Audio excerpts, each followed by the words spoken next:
Immédiatement à l'esprit lorsqu'on feuillette ce livre-là, parce qu'effectivement, en 1929, paraît un immense ouvrage, tant par le volume que par la qualité, qui consacre justement une notice individuelle à chacun des témoignages publiés à Paris pendant la Grande Guerre ou jusqu'en 1929. Et c'est vrai que la particularité de ce livre-là, c'est qu'il rassemble du coup 250 voix du front qui donnent de la guerre finalement 250 visions différentes. Alors d'une certaine manière, on retrouve cette diversité, cette pluralité dans ce livre 500 témoins de la Grande Guerre, puisqu'on a effectivement rassemblé 500 témoins, mais que ces 500-là ne racontent pas la guerre en général. Ces 500-là racontent leur guerre. Et leur guerre, elle est fondamentale, elle est radicalement différente selon que l'on soit à l'arrière ou au front. Et même lorsqu'on est au front, la guerre est radicalement différente selon que l'on soit combattant ou non combattant. Et là, il y a des subdivisions en fait, qu'il est important de rappeler en fait, sur à la fois le type de témoignage et les identités des témoins.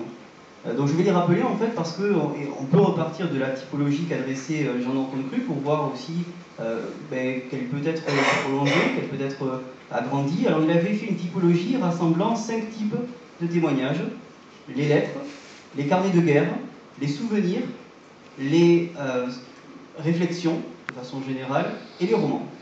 Et il avait dit finalement cette séparation elle est importante parce que la nature du témoignage, la qualité du témoignage dépend aussi du type de la nature du document. Et effectivement, si on prend par exemple les carnets de guerre ou les lettres ou les correspondances, on peut arriver en fait à dessiner par exemple l'évolution de l'état d'esprit d'un soldat ou d'un civil. On peut voir se dessiner une révolte par exemple qui commence à apparaître, ou en tout cas une crise de légitimité, les ordres reçus sont de plus en plus critiqués, etc. Et donc ça c'est assez intéressant d'avoir en fait justement des sources comme les lettres ou comme les carnets. Les souvenirs posent souvent, mais pas toujours, la question de la reconstruction. À quel moment est-ce qu'ils ont été rédigés ? C'est important de savoir en fait que ce sont des souvenirs, par exemple, qui ont été rédigés après-guerre, parce qu'il peut y avoir une part de reconstruction aussi dans la manière dont on perçoit les événements. Lorsqu'un témoin, par exemple, s'en prend dès août 1914 au bourrage de crâne, c'est un petit signal, en fait, en quelque sorte, si c'est un souvenir, pour voir qu'il relie peut-être aussi l'état d'esprit de l'époque à la lumière de ce qu'il a vécu, de ce qu'il a ressenti au fil des mois. Ça ne veut pas dire en fait qu'il y a des personnes qui, en août 1914, jugeaient le discours de la presse, par exemple, comme étant outrancier, mais ça veut dire en fait que peut-être qu'au fil des mois, il y a eu, c'est pas peut-être, au fil des mois, il y a eu aussi une décrédibilisation de ces discours-là. Donc connaître finalement le type de témoignage, ça a un intérêt pour ça. Les romans aussi sont intéressants. Il n'y a pas de mauvais... Enfin, les romans ne sont pas moins bons, par exemple, qu'un carnet de guerre. Un roman peut dire beaucoup de choses. Il y a des romans qui sont tout à fait excellents. Les souvenirs sont certes romancés, mais le roman, lui, mais le fond est absolument intéressant. Je prends par exemple un des ouvrages qui n'est pas dans 500 témoins, mais qui était présenté en fait en témoin, qui est Jean Bernier, La Percée. C'est un des meilleurs témoignages, de façon générale, en fait, de ce que peut être la vie d'un fantassin en 1914-1915. Les impressions qui y sont livrées sont celles de l'auteur, qui se cache derrière un protagoniste qui s'appelle Favigny, voilà. Donc si je reviens en fait à ce livre-là, il est intéressant de voir qu'on peut reprendre finalement cette typologie-là, et on va trouver des carnets de guerre, et on va trouver des lettres, et on va trouver des souvenirs, etc. Mais on va trouver aussi d'autres types de témoignages. On va trouver par exemple des dessins. C'est quelque chose qui dans Témoin en fait n'apparaît, il peut y avoir en fait une ou deux notices en fait comme ça, mais il y a en fait là-dedans par exemple un dessinateur qui s'appelle D'Antoine et qui était caricaturiste, qui a lui-même produit un témoignage. Il était combattant, il a lui-même produit un témoignage sous forme humoristique de ce que pouvait être la vie dans les tranchées, dans lequel il fait état aussi de choses aussi intimes par exemple que, alors sous forme humoristique, habillé de rire, habillé de comique, mais par exemple la peur au moment de franchir le parapet pour aller à l'attaque. et qui se manifestent par des mots intestinaux importants juste avant de partir. On a des témoignages photographiques. Ça aussi, c'est assez intéressant. J'en profite pour dire en fait que l'ouvrage est très bien illustré parce que les documents qui sont choisis présentent quelquefois en fait le portrait du soldat, la photographie du soldat qui permet aussi de mettre un visage sur des mots, et ça, c'est aussi important. Mais il y a aussi des documents qui sont très très intéressants. Moi, je le feuilletais encore hier soir et je suis tombé sur la photographie proposée par un des témoins d'une équipe de rugby. Alors voilà, ça s'appelait Football Rugby. Le témoin s'appelle Antoine Biès et l'équipe de rugby de Castelnaudary saison 1912-1913 est représentée. Alors là, l'auteur s'est entouré son visage, c'était un rugbyman, Antoine Biès, et donc il entoure son visage et il coche sur la photographie d'équipe les soldats qui sont morts à la guerre. Et on trouve sur ces soldats-là 10 soldats sur 15 qui ont été fauchés par la guerre.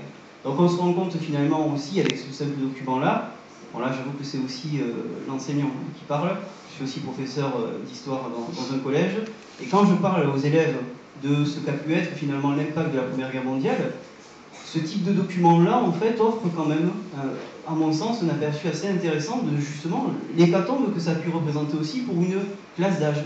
Là on a en fait des joueurs qui se tiennent à peu près dans l'âge et qui sont touchés par la guerre. On a à peu près la même photographie dans le journal de Lazare, dans une maîtrise qui est consacrée au journal en fait de Larazé, pardon, le journal tenu pendant la guerre en fait par 5 notables. Et il y a à la fin du mémoire de maîtrise une photographie pareille de l'équipe de football à l'époque et qui coche où sont également en fait soulignés le nom des joueurs qui sont décédés. Et là aussi on est sur à peu près cette même chose. Quand on parlait de l'identité, notre cru qui a souvent été attaqué, enfin il a été réédité dans les années 90, puis ensuite dans les années 2000, et à chaque réédition on a des discussions, des polémiques qui rejaillissent autour de cet homme et de son œuvre. Lorsqu'on regarde en fait son travail dans le détail, pas uniquement l'introduction, mais également en fait dans le détail, on s'aperçoit en fait qu'il y a une chose à laquelle il est très sensible, c'est une chose à laquelle doivent être sensibles tous les historiens, c'est qui parle. Qui parle finalement dans ce témoignage. Et il fait précéder chaque notice, et en retrouvant en fait la même chose dedans, alors il n'y a pas un encart aussi formel, mais par contre on retrouve toutes ces informations-là dans chacun des témoignages. Qui parle, ça veut dire quel âge avait le témoin en 1914, par exemple. Quelle était sa situation professionnelle avant-guerre, quelle était sa situation familiale, et puis où est-ce qu'il a fait la guerre. Je disais tout à l'heure, en fait, la guerre n'est pas la même, chacun témoigne de sa guerre, et la guerre n'est pas la même selon où on l'a fait. Lorsqu'on regarde par exemple un témoin qui s'appelle François Bléillac, son témoignage est très intéressant si l'on prend la peine de le replacer dans son contexte. C'est-à-dire on peut être déçu en le lisant de ne pas voir le témoignage d'un fantassin, mais il n'était pas fantassin, il était officier gestionnaire à l'arrière-front, et finalement le témoignage qu'il livre, la guerre qu'il raconte, c'est la guerre de quelqu'un qui n'est pas en première ligne, et qui n'entend des événements du front que ce qu'on lui rapporte. Donc il note systématiquement les rumeurs, les choses comme ça. Il rapporte des propos qui, avec le recul, paraissent invraisemblables, mais qui, par exemple en 14-15, lorsqu'on lui raconte en fait que tel soldat, qu'il y a eu un exploit accompli et qu'un soldat a tué 15 personnes à la baïonnette, il le note en fait, parce que effectivement c'est partie des exploits qui ont été accomplis, et donc on a comme ça toute une série de rumeurs qui sont très intéressantes parce qu'elles nous montrent aussi quelle vision de la guerre pouvait avoir quelqu'un qui justement n'était pas dans l'infanterie. Alors il y a l'infanterie et puis il y a les autres armes. Infanterie, artillerie, génie, il y a d'autres armes, en fait, services auxiliaires, services de santé.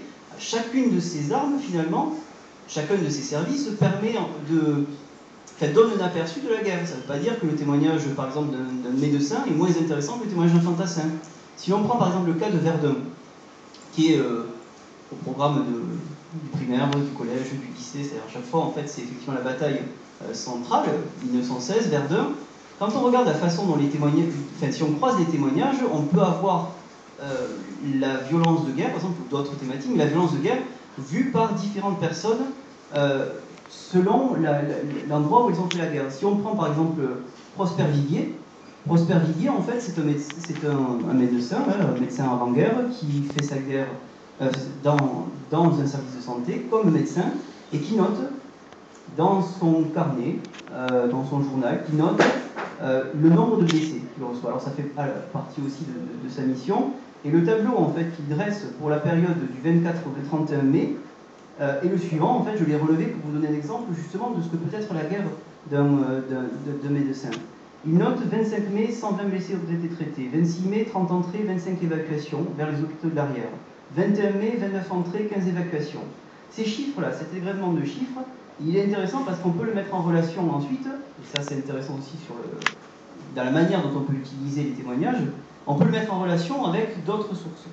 Et par exemple, on peut le mettre en relation avec les journaux de marché et opérations. Alors, les journaux de marché et opérations ont tous été numérisés, ils sont faciles d'accès, sous mémoire des hommes, vous pouvez avoir accès à tous les journaux, à tous les JMO, hein, et ce sont des sources importantes, mais c'est vrai qu'ils ne critiquent pas, par essence, ils ne critiquent pas, ou ils ne donnent de la guerre qu'une vision très partielle.